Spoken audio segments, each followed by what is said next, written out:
Leyla, we've had this conversation so many times. Your standards for men are so bad. It worked on me. I don't know what to tell. Listen! You have to cut this out of this episode now. This episode's ruined because somebody's going to be like, oh, yes, finally. If I just neg someone enough, it'll work. No, just like The Rock. You have to be shaped like The Rock. That's true. There's only one Rock.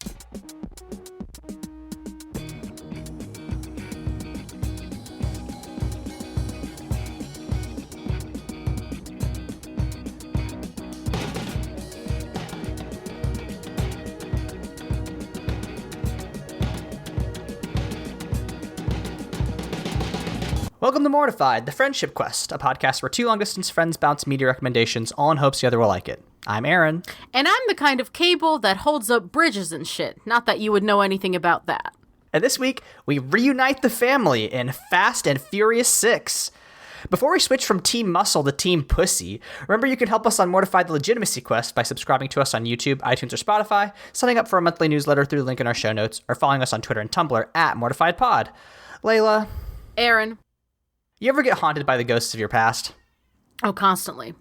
Mm-hmm. I bet you have a lot in common with the characters of this film, who had a lot of skeletons that were in their closet coming back from the dead to get them. Yeah, and also I wear exclusively white t-shirts, never get dirty after a fight, and I'm bald. Surprise! I am Vin Diesel. Vin, it's been you the whole time. Yeah. We gotta talk about family. Oh, we're gonna talk about family. This is the one that I think I've been most excited for since Michelle Rodriguez canonically died in Fast 4. Yeah, and now she's back. Our girl's back. Yeah, I mean, like, listen, we love Michelle Rodriguez. Letty Ortiz is a great character. And, you know, her absence was sorely missed in the last, 3 or 4 movies that we've watched. Yeah, so I feel like the Mortified Stan roster is, we got Michelle Rodriguez, we love our girl.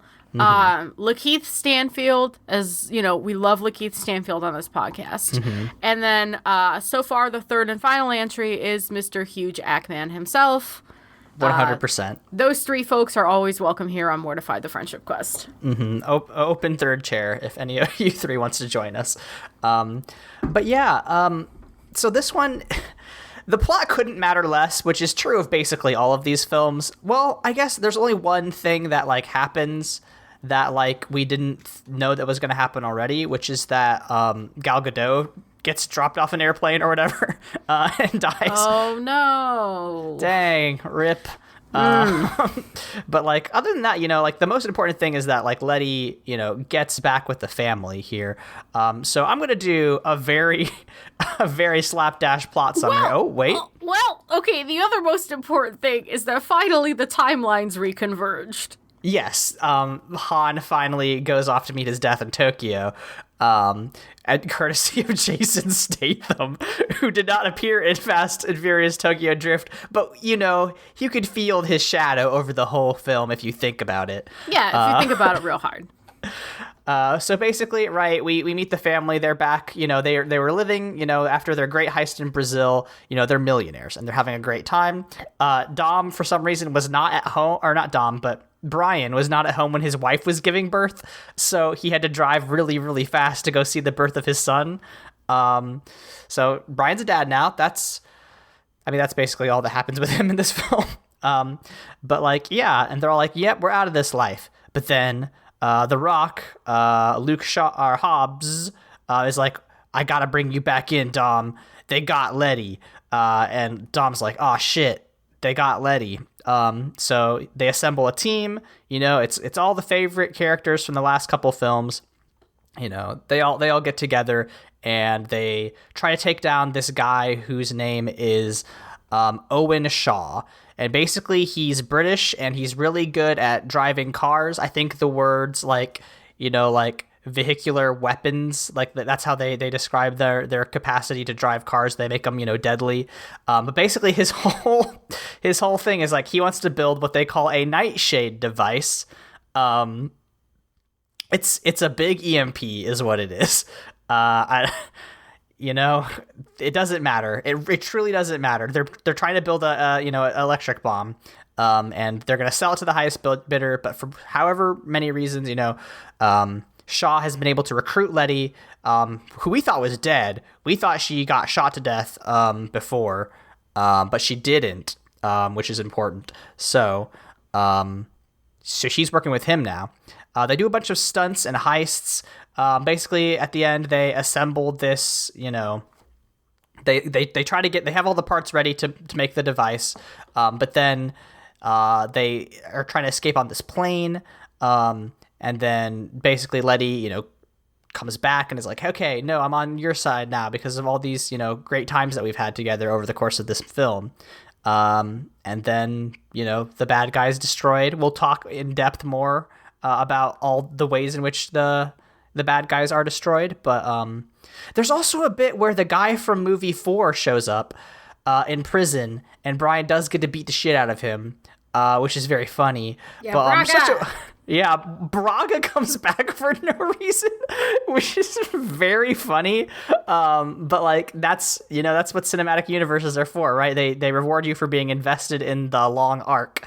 So thanks. See, I'm sure those of you who listened through our entire conversation about Fast 4 is like, oh yes, I feel really emotionally rewarded because of this callback.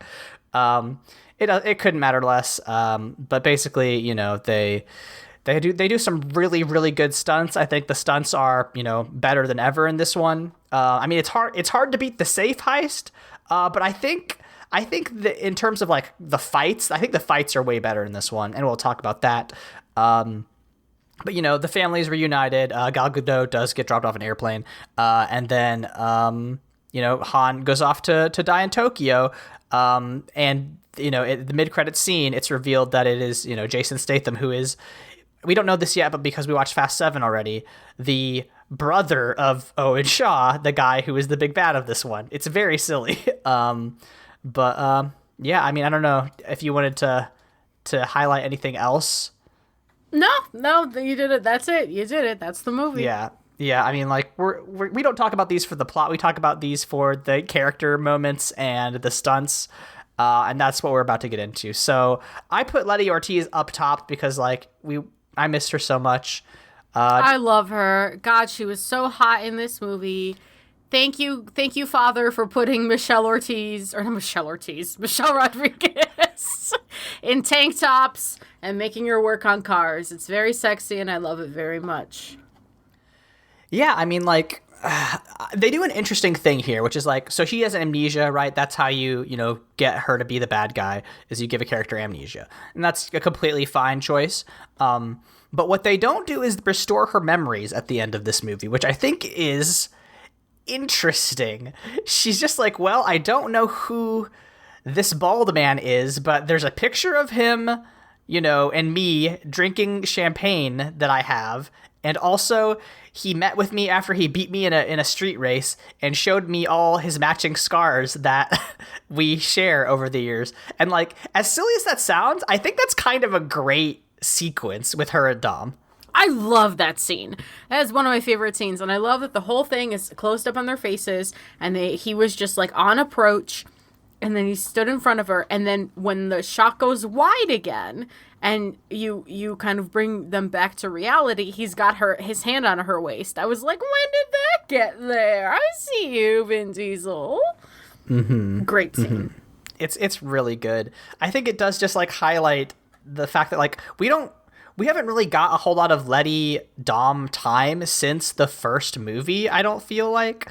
And this kind of shows that they do have a history together. A lot of that was implied before, but had them just talking about it, and Vin Diesel being here's the scar that you got, when we, were in the Dominican Republic and you scraped your hip on the reef, or here's the time when we first met, and I nearly cut your arm off because I did a bad car job.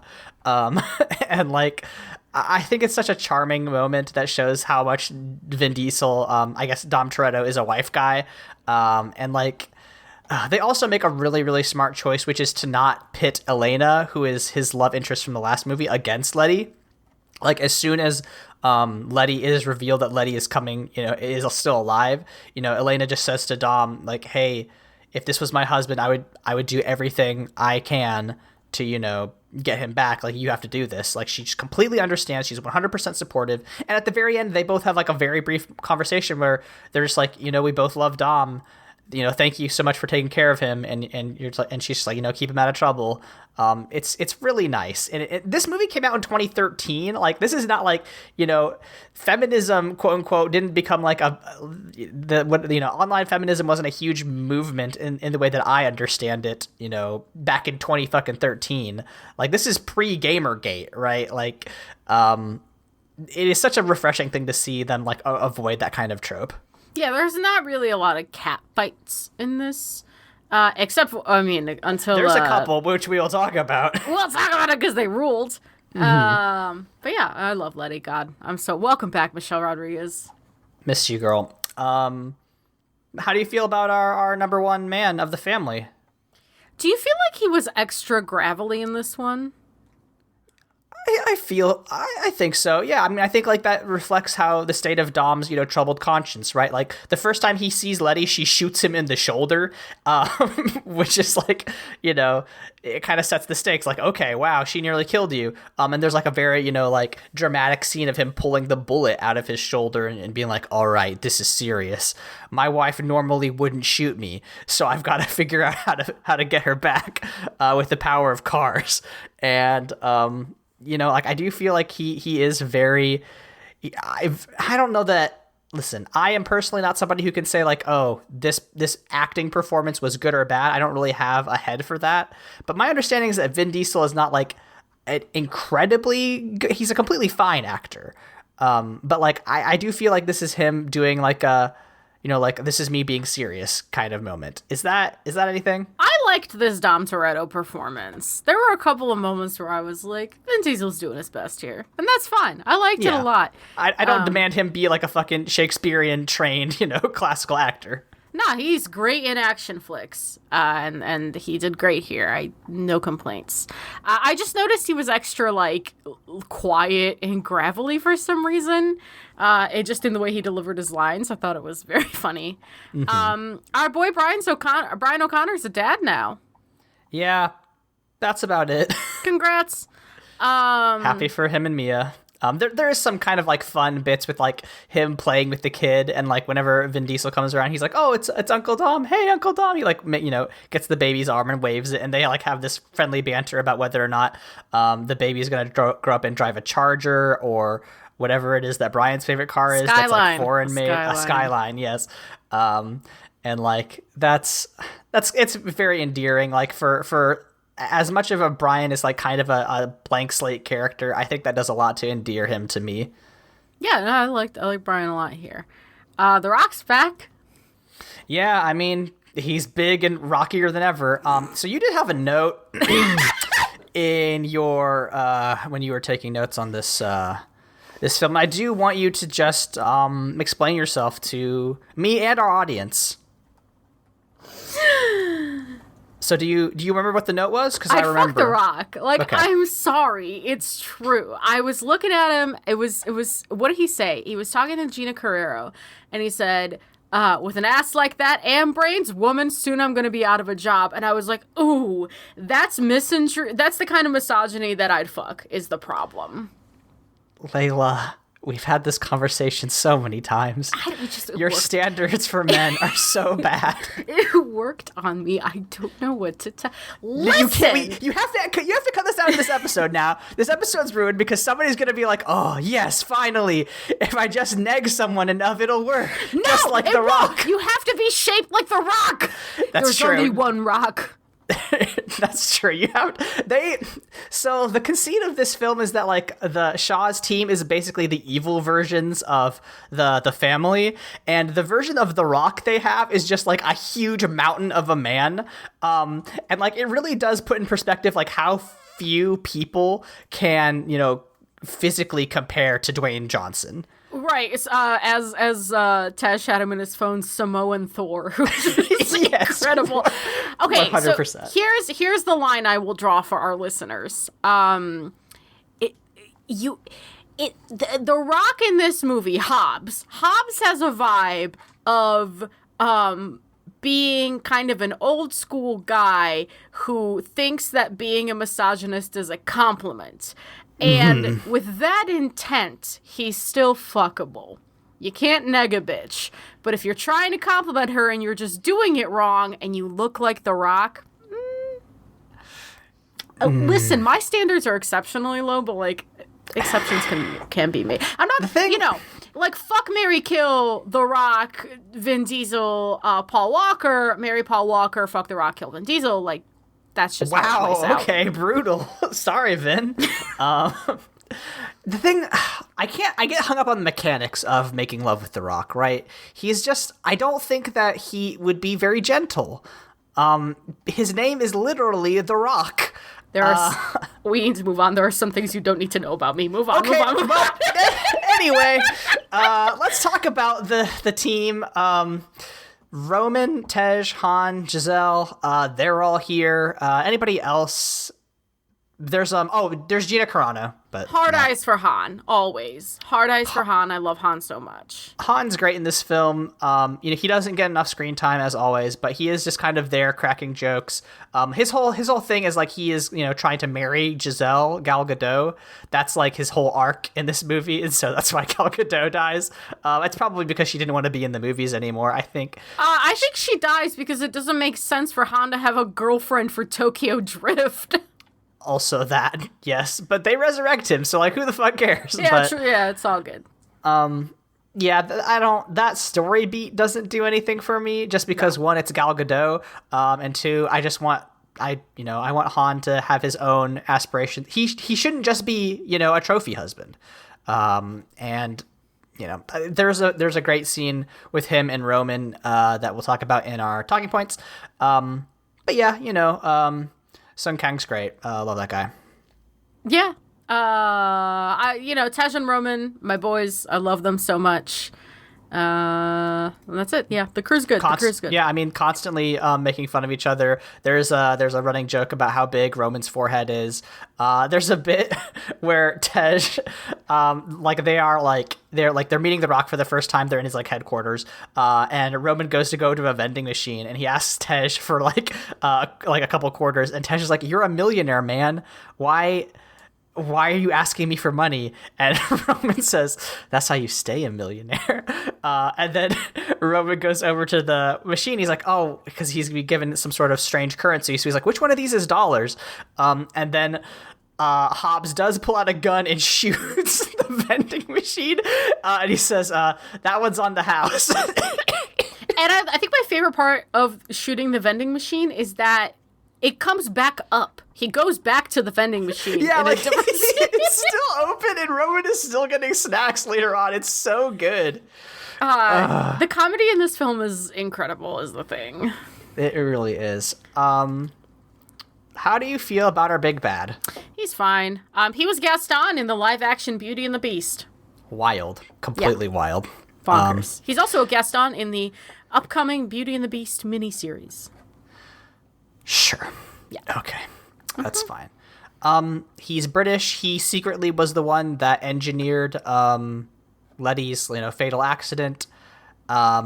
He's the one who puts Gina Carano on the Rock's team and then uses her as a double agent. His team is cool. I think his team is far more interesting than he is.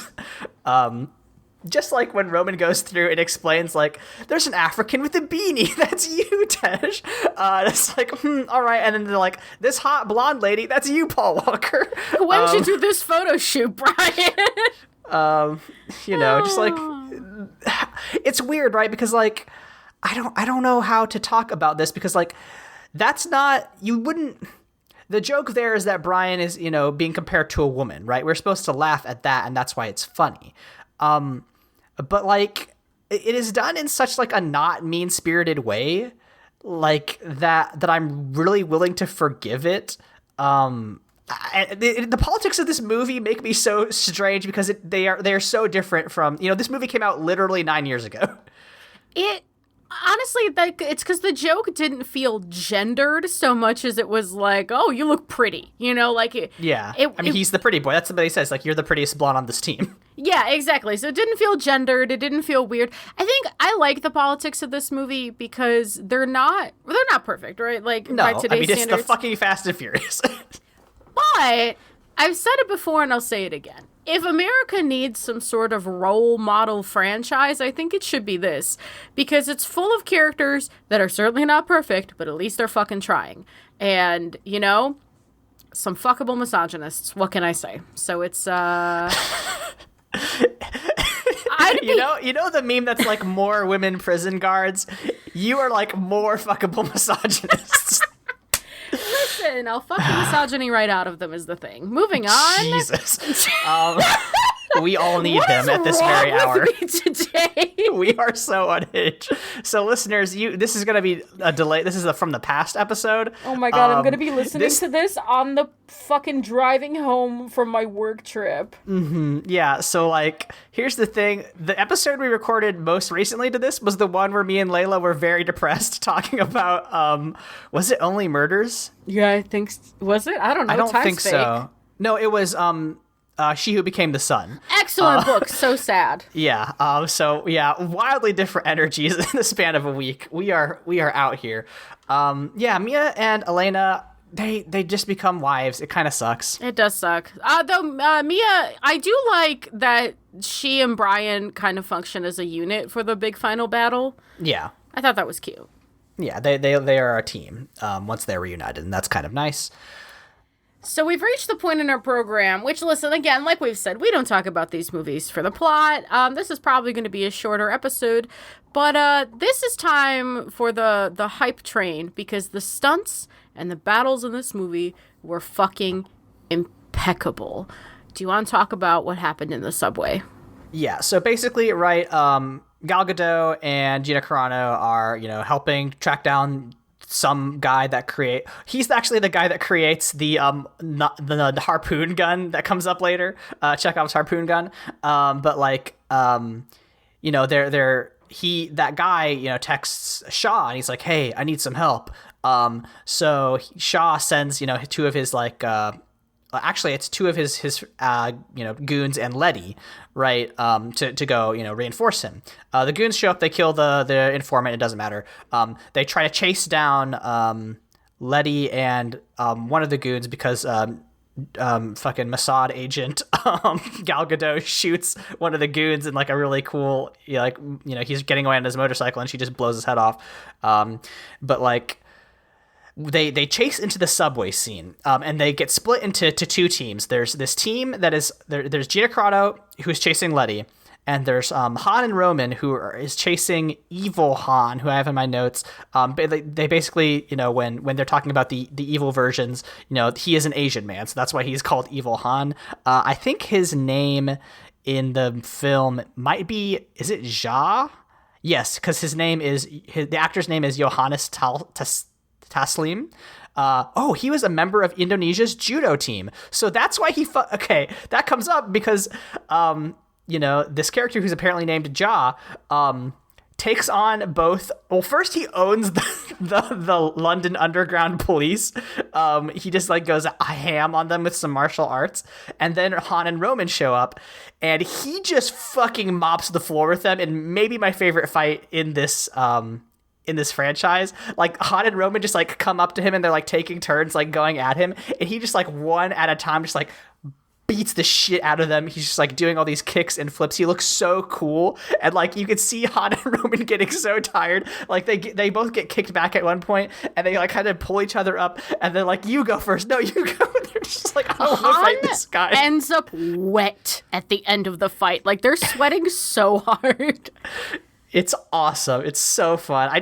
I wish more franchises were willing to just let their characters get completely whooped in a fun way. But then the counterpart to that fight is between Gina Carano and Letty, and it rules. Yeah. This fight ruled because we just found out that Gina Carano is a double agent for Shaw. And Letty is just The girls don't often get to wail on each other, but they got to fucking wail on each other. And it's a race against time in 2 dimensions because you have to beat her before the plane takes off. And Letty has to not get shot point blank because Gina keeps getting guns. So half this fight is just Letty trying to get the fucking gun away from Gina Carano. And the other half of the fight is the 2 of them fucking wailing on one another, and it absolutely rules. Up to and including the point at which Chekhov's harpoon gun gets used to launch Gina Carano out of a moving airplane. She does get fucking harpooned to death, which is maybe the most gruesome kill in this franchise. They don't, like, show any blood, but it is just like, oh, wow. Wow, they did that, which is incredible. But I was actually referring to the fight before, the subway fight, where Letty, like, Gina Carano, like, handcuffs Letty. Oh, sorry. That fight is so hot that I can't talk about it physically. That makes sense. Basically, you know, she gets one handcuff around Letty's wrist, but then Letty gets away, and she takes the other half of the handcuff and turns it into a brass knuckle. It's so cool. It's so good. At one point, you know, Letty is like Gina Carano's like choking her out with her leg, and Letty bites her. And it's just like, yes, that's Letty Ortiz. You know, like a fucking. You know, Dirty Fighter will do whatever it takes. Is just gonna fucking destroy you, because she you know cannot be taken down. So good. There's a joke where, you know, like they just reveal, you know, they're back at the bad guy hideout, and they reveal that Letty knew Dom at one point. They're showing everybody this picture, and the guy who is the Rock's counterpart, this huge muscular dude, is just like, you know, that's bullshit, Letty. What are you talking about? You know, we can't trust you. And Letty's just like, hey man, I thought you were on Team Muscle. Don't make me come over there and make you Team Pussy. And, like, he backs down, which is so funny because, like, you know, in the final fight, he's the one, like, dueling The Rock. And, like, it is so funny to imagine, like, in the hierarchy of people who are strong in this film, it is The Rock, then Vin Diesel, and then Letty Ortiz. Letty Ortiz is truly that handcuff moment. I was watching it, and I was like, arguably, it's one of the hottest things I've ever seen in a movie. Listen. I gay short-circuited the whole time. It's really good. It's incredible. Welcome back, Michelle Rodriguez. Can't say it enough. We missed you so much. Michelle Rodriguez was also on Team Shaw still while they were trying to steal the chip for the Nightingale device or whatever, which did involve a high-speed car chase on a bridge. And in this car chase, they get into the big convoy that's carrying the chip. And once the gang cables the big truck, from inside the truck bursts a fucking tank. So good. It's just like, oh no, we've had an escalation in this plot. Oh no. And, like, you know, it's very fun to watch all of them, like, you know, Roman almost gets run over by the tank and his, like, car is being pushed by it the whole time. You know, the tank is, of course, you know, fully loaded, so they're, like, shooting shells, like, at Vin Diesel. It's really, really fun. Yeah, it's an incredible sequence. And, you know, this is another one of those Shaw moments where it's like, ooh, he's evil because he keeps running over civilians with no remorse. And Letty's in the tank with him the whole time. Like, dude, we don't have to be running over these civilians. And he's just like, tee-hee-hee, this is fun. But this entire sequence, this tank sequence, culminates in maybe one of my favorite stunts in the entire franchise, which does involve Letty being thrown off of the tank, Vin Diesel climbing out of his car, throwing himself, catching Letty in midair, and crashing into the windshield of a car on the bridge. And it's incredible. Like, there's a couple of moments in this movie where characters point out that they're like, this is not what we're used to dealing with. Like, this is not drug dealers anymore. This is not cops. This is something else. And truly, the escalation of this franchise is so beautiful and so seamless and so fun that I was watching that and I'm like, that's love. He did it. He jumped out of a car. He tackled her. They should all be dead 10 times over at this point. And they're not. No, and that's why we're here. It's really good. I'm looking this up on YouTube because I want to like I want to talk about why the tank, why she's launched out of the tank, because like they have these, you know, these cables, right? And the way that they're trying to stop the tank is they attach one of the cables to a car, a destroyed Ford Mustang. They attach it to Roman's car. Oh, yeah. And then use it as an anchor. And the entire time, Vin Diesel, or is it Brian? They're, like, trying to knock the car over the bridge. They're, like, bumper carsing it. Yes. No. Like, I bring this up all the time, but, like, this is such a D&D, like, RPG-ass thing to do, which is like, okay, there's a big problem. I don't know what to do. Well, what if we used our we have this rope, what if we tied a rope to a car and then we just like keep punching the car until it falls off the bridge, and then like the tank just like flies forward. Gina Carano, Lenny Ortiz, Michelle Rodriguez is flung from it. The only way Vin Diesel is able to get enough momentum, it's just, what does he do? I'm watching this now. She's flying. I think he has to. He gets up on the hood of the car, this rented car. He gets up on it, but he also has one hand on the steering wheel, so he uses the momentum of him steering the car into the railing of the bridge to launch him into Letty. They both hit each other. Her momentum carries them both onto a different car's windshield, and they both crash into it, and they both look so sexy and so in pain. It's great. Like, that's none of this cop shit. Like, that's what this franchise is about.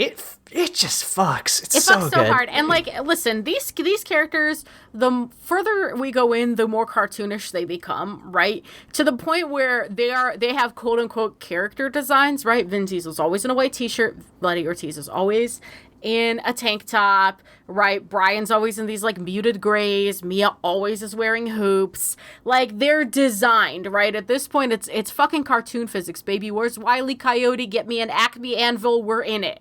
Like, if they really wanted to make me laugh, they would have made the safe in Fast 5 an Acme safe. That would have been extremely good.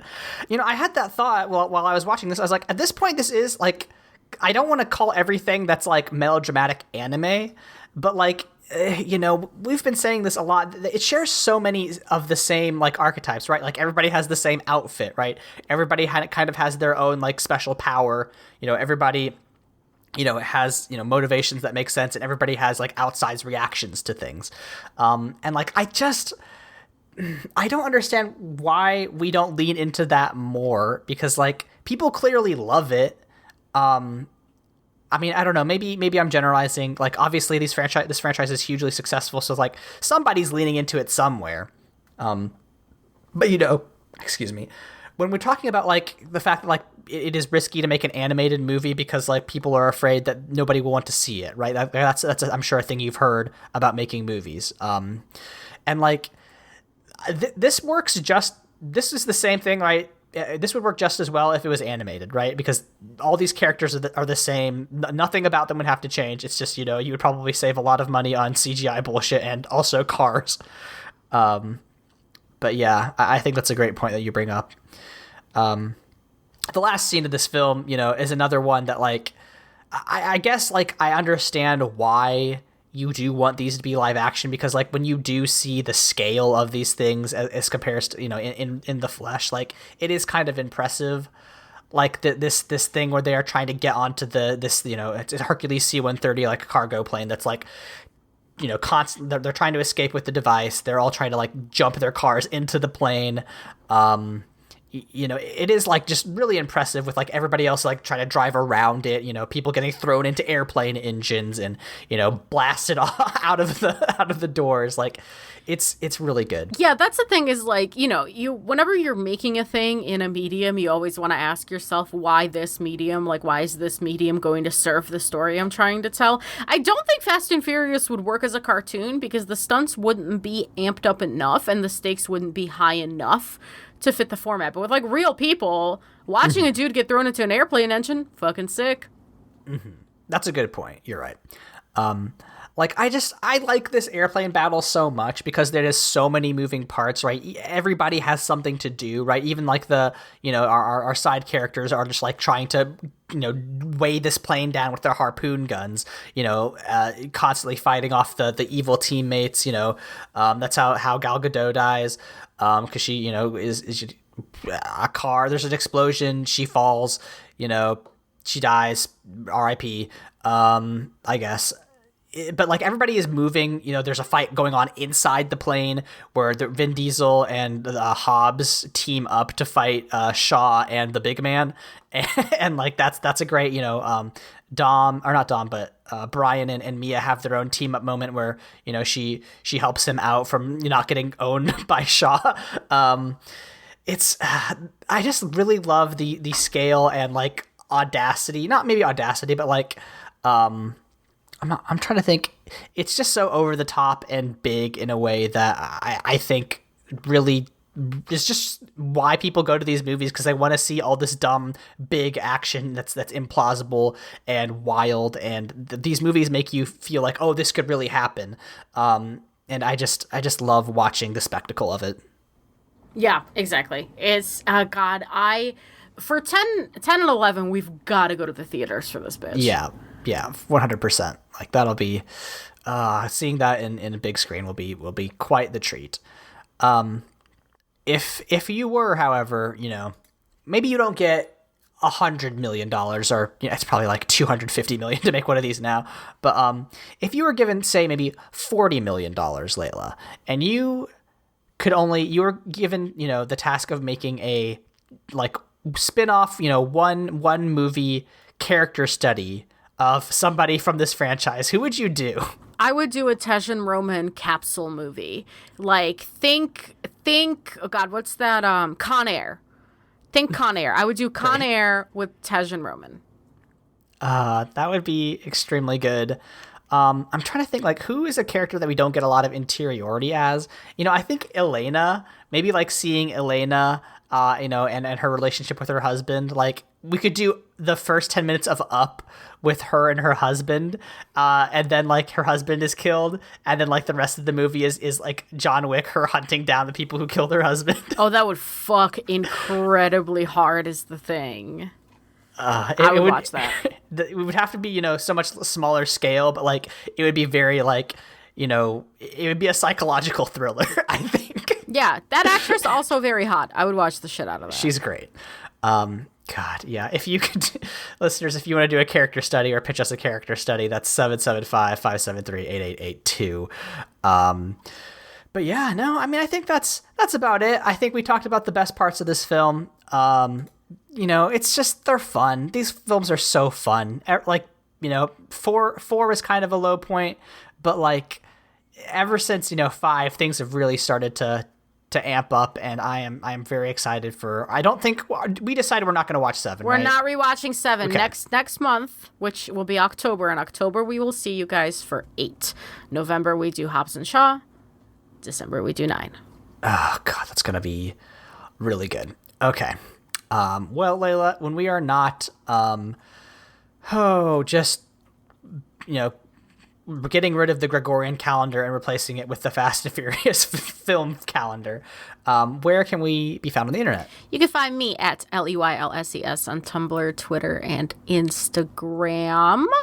I don't know. This episode is going to go up 3 weeks after it's been recorded. So in theory, I should have an essay that I'll write tired on an airplane. And in theory, I might be poking the beast that is my webcomic.